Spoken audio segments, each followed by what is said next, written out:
Complex functions, video number 2. Welcome all of you. Exponential functions of z, video number 1.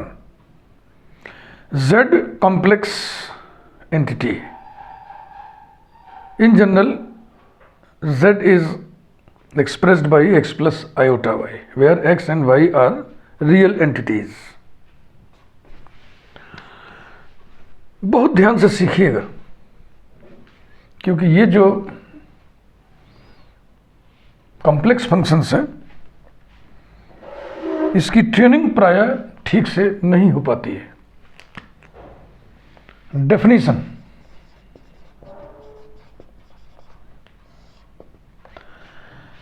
The absolutely convergent series. पिछले video मैंने absolute convergence of infinite series of complex quantities के बारे में समझाया था. The absolutely convergent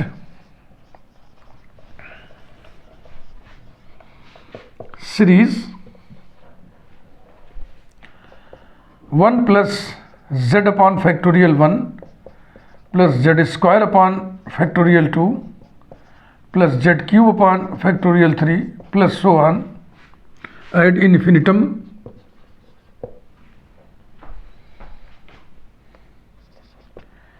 is denoted by e to the power z.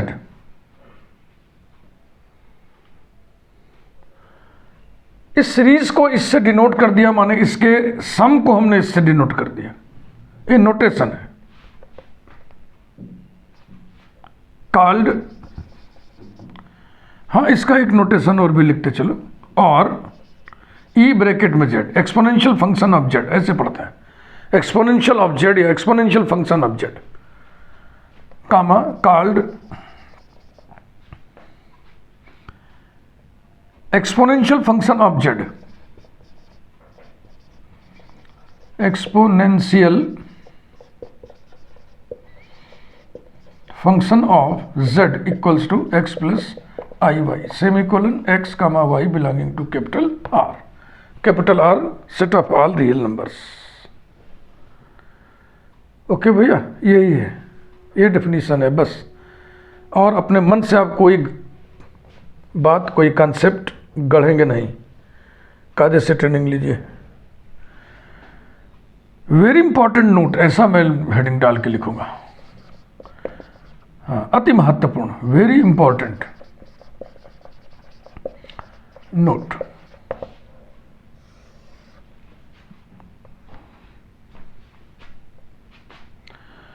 e to the power x equal to 1 plus x upon factorial 1 plus x square upon factorial 2 plus so on ad infinitum.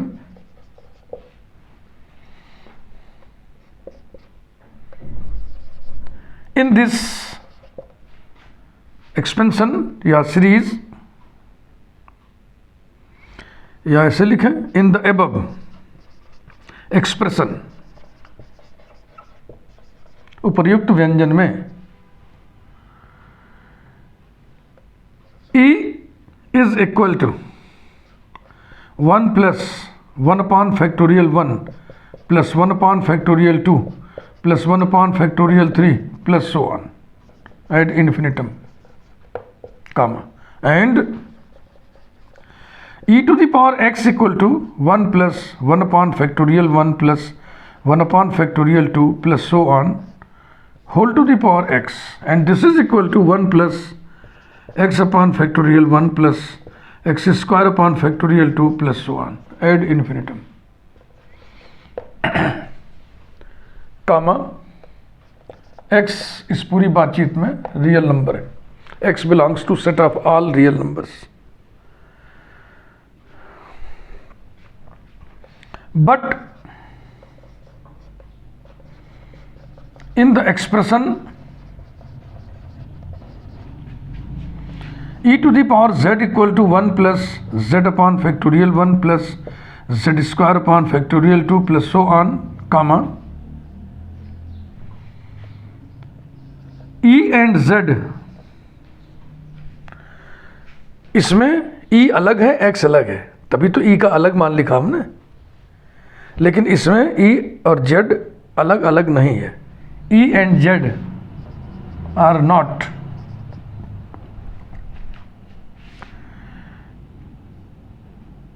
two entities.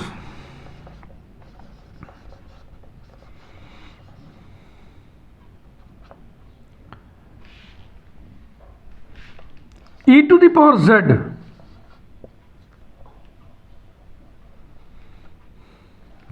चलो पहले तो इतना लिखो. But in the expression e to the power z equal to 1 plus z upon factorial 1 plus z square upon factorial 2 plus so on, E and Z are not two entities. In this expression,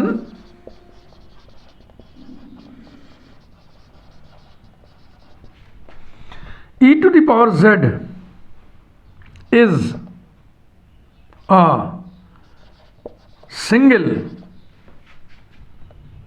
notation, is a single entity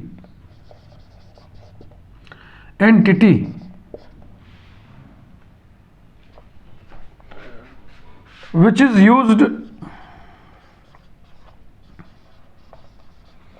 as a notation for some function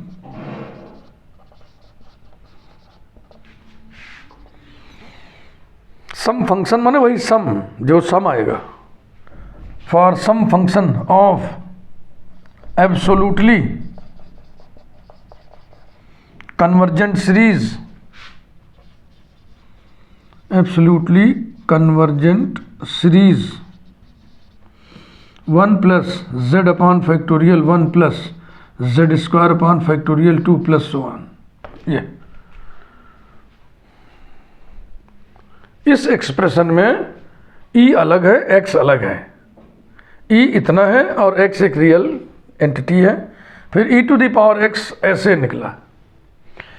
लेकिन इस expression में E और Z अलग अलग entity नहीं है, दो entities नहीं है. सिंगल एंटिटी है. E to the power Z is single entity which is used, जो कि प्रयोग किया गया है एक संकेतन की तरह. किसके संकेतन की तरह, किसके नोटेशन की तरह? Sum function of the absolutely convergent series. Sum function इसलिए लिख दिया कि z x और y के रूप में लिखोगे, वेरिएबल के रूप में, तब उसका सम एक फंक्शन आएगा ना, तो उसको सम फंक्शन कहते हैं.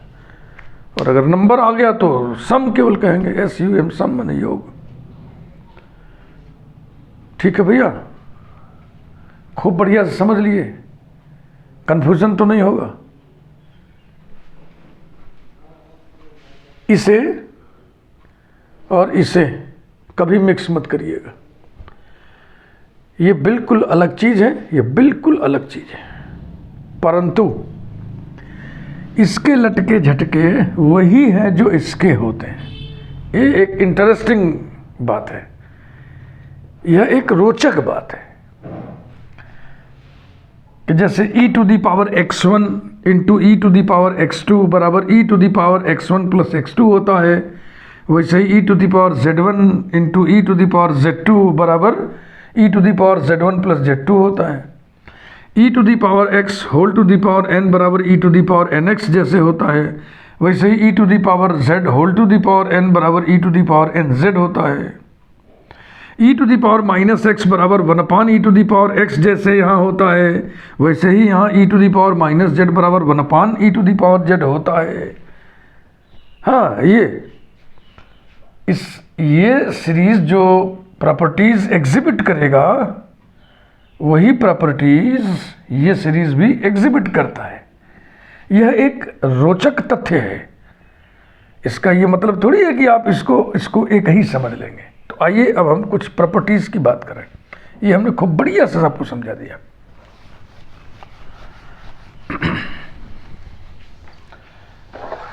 प्रॉपर्टीज में एडिशन थ्योरम, रेसिप्रोकल थ्योरम बताएंगे आपको, उसके बाद और जो भी जरूरत होगी.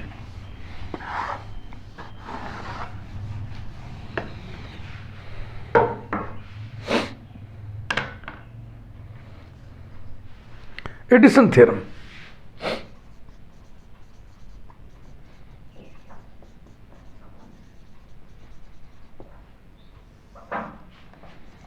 e to the power z1 into e to the power z2 equals to e to the power z1 plus z2, यही एडिशन थ्योरम कहलाता है।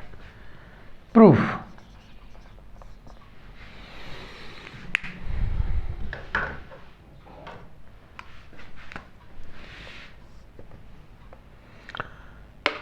e to the power z1 equal to 1 plus z1 upon factorial 1 plus z1 whole square upon factorial 2 plus so on plus z1 whole to the power n minus 2 upon n minus 2 whole factorial plus z1 whole to the power n minus 1 upon n minus 1 whole factorial plus z1 to the power n upon factorial n plus so on ad infinitum. अब देखो ये add infinitum लिखना छोड़ेंगे, धीरे धीरे understood रहेगा, ठीक ना। एंड या इसको ऐसे लिखो, दैट इज समेशन के फॉर्म में, summation e to the power z1 is equal to sigma z1 to the power n upon factorial n varies from 0 to infinity. प्राय इन्फाइनाइट सीरीज पढ़ते समय हम लोग 1 टू इन्फिनिटी लेते थे, लेकिन यहाँ 0 टू इन्फिनिटी ले लेंगे, क्योंकि z1 टू दी पावर 0 बराबर 1 पहला टर्म आ जाएगा। इक्वल्स टू, इसको ऐसे लिख दें हम, sigma n varies from 0 to infinity, nth term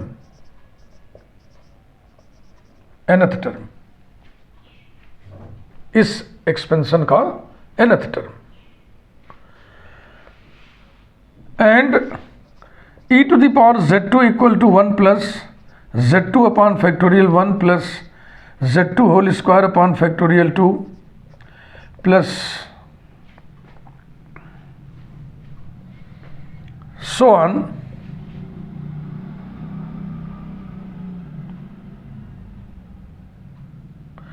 बस। इसमें हम ये टर्म नहीं लिख रहे, अभी कारण आपके समझ में आ जाएगा, अभी बस जस्ट 2 लाइन और लिख लें तो आपके समझ में आ जाएगा कि ऐसे हमने क्यों लिखा हुआ है। That is e to the power z2 equal to sigma n varies from 0 to infinity z2 to the power n upon factorial n, जिसे हम ऐसे लिख लें, sigma n varies from 0 to infinity nth term. ये nth term है, ये तो है ना, nth टर्म ही तो है ऐसा।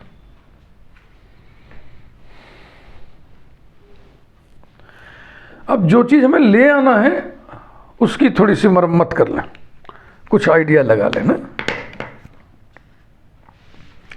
ये रफ वर्क हो गया, कच्चा कार्य। e to the power z1 plus z2 by definition ये क्या होगा, 1 plus z1 plus z2 upon factorial 1 plus z1 plus z2 upon factorial 2 ये होल स्क्वायर प्लस 1, यही लाना है, यही लाना है ना।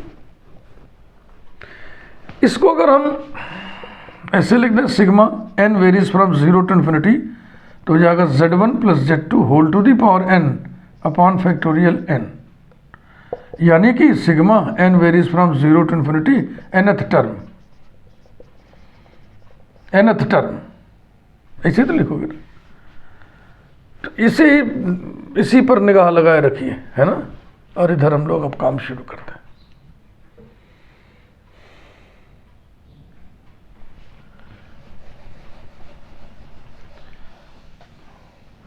इन दोनों का हम करेंगे मल्टीप्लिकेशन, इन दोनों का मल्टीप्लिकेशन करेंगे और nth डिग्री के टर्म्स को बटोरेंगे। इधर लिखे थे ना, nth डिग्री के टर्म्स को हम बटोरेंगे।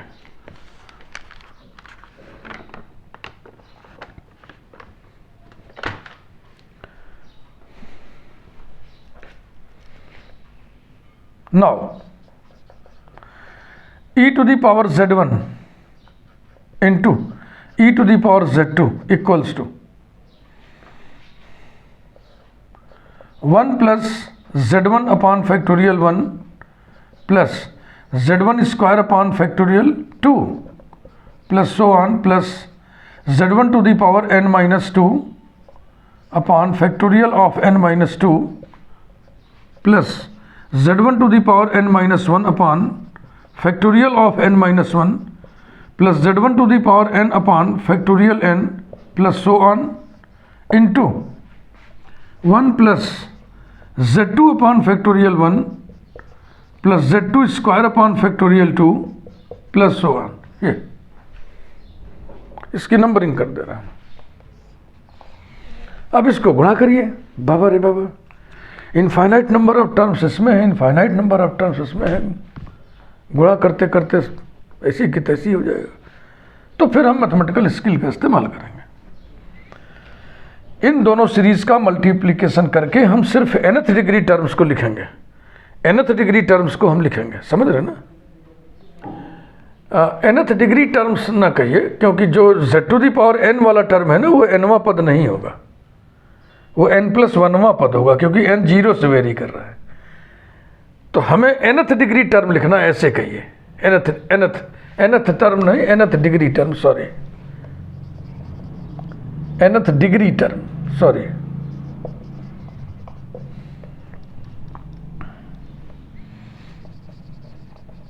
nth degree term. ये to collect the nth degree terms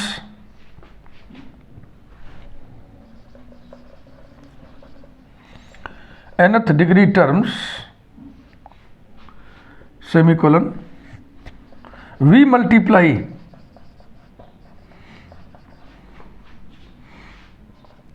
z1 to the power n upon factorial n comma z1 to the power n minus 1 upon factorial of n minus 1 comma z1 to the power n minus 2 upon n minus 2 whole factorial comma so on।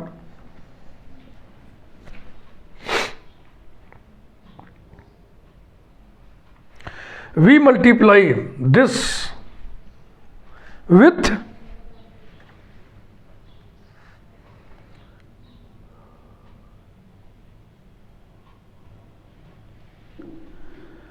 Second bracket में भी कुछ term और लिख देना था, है ना, कोई बात नहीं है। देखो, जैसे कि इस ब्रैकेट के इस टर्म का मल्टीप्लिकेशन इसमें करोगे तब nth डिग्री टर्म आएगा, इस टर्म का मल्टीप्लिकेशन इसमें करोगे तब nth डिग्री टर्म आएगा, क्योंकि दिस इंटू दिस में n माइनस 1 डिग्री इसका, 1 डिग्री इसका, n डिग्री हो जाएगा। इसका मल्टीप्लिकेशन इसमें करोगे तब nth डिग्री टर्म आएगा। और इसी प्रकार से करते करते करते इधर 1 का मल्टीप्लिकेशन उसके nth डिग्री टर्म में करोगे तब nth डिग्री टर्म आएगा। तो थोड़ा सा और कुछ टर्म्स लिख देना था सेकंड वाले में भी। अब ऊपर नहीं लिखे थे, लेकिन यहाँ तो लिख दे रहे हैं। यहाँ कुछ बढ़ा दो भैया, plus z2 to the power n minus 2 upon n minus 2 whole factorial plus z2 to the power n minus 1 upon n minus 1 whole factorial plus z2 to the power n upon factorial n plus so on. तो यहाँ कामा कामा कामा कामा एकदम आखिरी वाला लिख दे रहे हैं, 1 of first bracket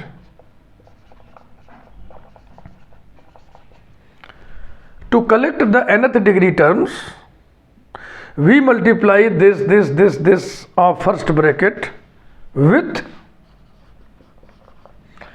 इसका multiplication किस में होगा, 1 में, तब nth डिग्री टर्म आएगा।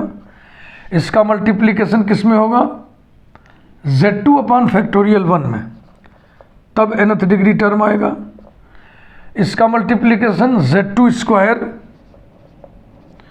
अपॉन फैक्टोरियल 2 में एंड सो ऑन, ठीक है ना। फिर 1 का मल्टीप्लिकेशन किस में करोगे, इसमें, या तो चाहो तो एक टर्म और आगे लेवल लिख लो, लेकिन जाने दो, इसमें z2 to the power n upon factorial n respectively, या पहले लिख लो ऑफ सेकंड ब्रैकेट रेस्पेक्टिवली, पहले ये योजना मैंने लिख दिया कि फर्स्ट ब्रैकेट के फला फला फला टर्म्स का मल्टीप्लिकेशन सेकंड ब्रैकेट के फला फला फला टर्म्स में हम करेंगे तो हमें nth डिग्री टर्म्स मिलेंगे। थोड़ा कम अच्छा लग रहा है ना, एक आध टर्म और लिख लिया जाए यहाँ पे, जैसे कि 1 से पहले भी एक टर्म लिख लो, सीधे 1 पे हम चले गए, है ना, कामा z1 अपॉन फैक्टोरियल 1 और कामा 1। तो अब z1 का मल्टीप्लिकेशन किस में होगा, z2 to the power n minus 1 upon n minus 1 whole factorial. अब ठीक है ना, अब अच्छा लग रहा है। इसके 1 डिग्री टर्म का मल्टीप्लिकेशन इसके n माइनस 1 डिग्री टर्म में करेंगे तो n डिग्री का टर्म आएगा, और इसके 0 डिग्री टर्म का मल्टीप्लिकेशन इसके n डिग्री टर्म में करेंगे तो nth डिग्री आएगा 10।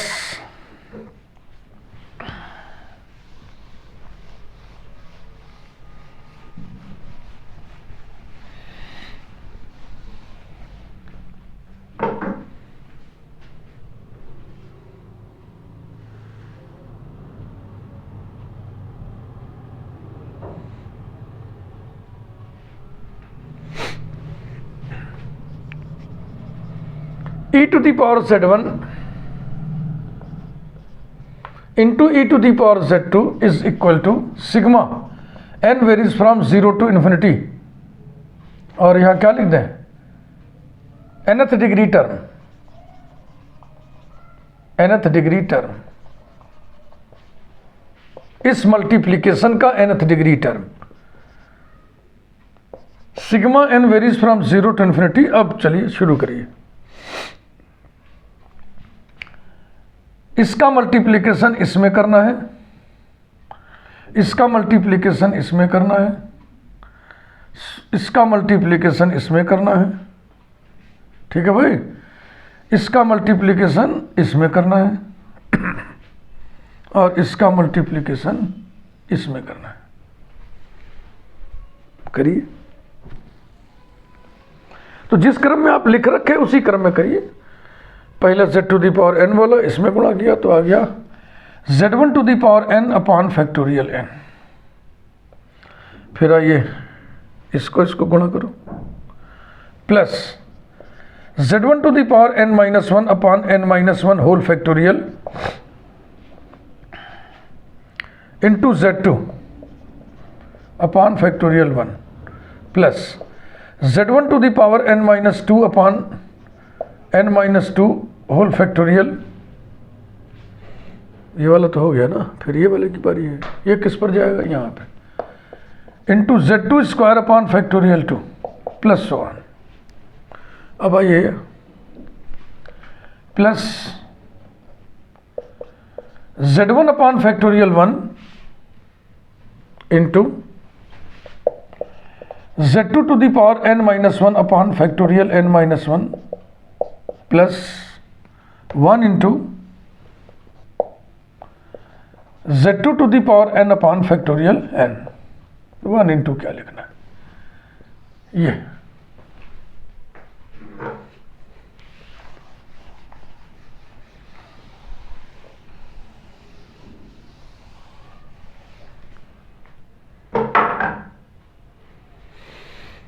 Equals to 1 upon factorial n को हम लोग कॉमन ले लें, sigma n varies from 0 to infinity, 1 upon factorial n common लेके फिर इसको अब ठीक करिए, z1 to the power n into plus factorial n से मल्टीप्लाई होगा ना तो ऊपर n आएगा, n z1 to the power n minus 1 into z2 plus, अब फैक्टोरियल n यहाँ आएगा ना तो फैक्टोरियल n को फैक्टोरियल n माइनस 2 काटेगा तो ऊपर छोड़ेगा n minus 1, n into n minus 1 okay upon factorial 2 z1 to the power n minus 2 into z2 square plus so on plus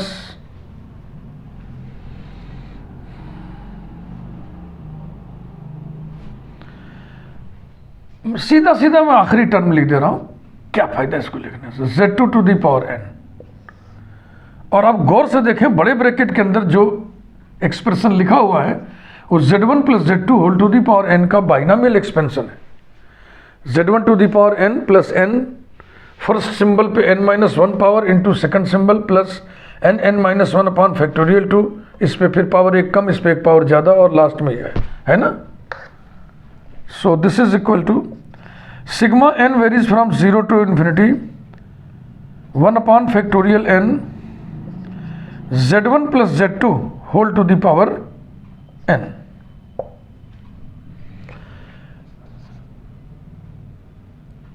sigma Z1 to the power n upon factorial n varies from 0 to infinity को आप denote करते हो किससे? e to the power Z1 से।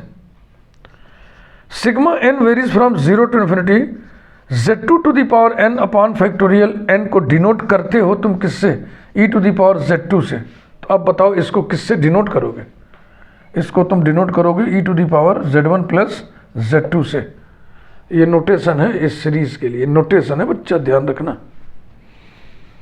इस तरह से e to the power Z1 into e to the power Z2 is equal to e to the power Z1 plus Z2 prove हो गया। ऐसे प्रूव होगा ये, इसको बोलते हैं addition theorem. Addition theorem for exponential functions of complex entities. तो ये दूसरा वीडियो है और इस वीडियो में मैं यहीं इसको रोक रहा हूँ, बहुत बड़ी वीडियो नहीं बना रहा हूँ क्योंकि इसको कायदे से सीखिए आप। कॉम्प्लेक्स फंक्शंस, इन्हें एलिमेंट्री फंक्शंस भी कहते हैं और इन्हें ट्रांसेंडेंटल फंक्शन में भी आता है ये, exponential function of complex entities. इसकी बुनियाद ठीक से पढ़नी चाहिए। फार्मूले जान गए, क्वेश्चन करने लगे, आपको ये मालूम ही नहीं कि दरअसल e to the power z कौन है, क्या इसका मैकेनिज्म है। ठीक है ना। वीडियो लाइक करिए, चैनल सब्सक्राइब करिए। Thank you.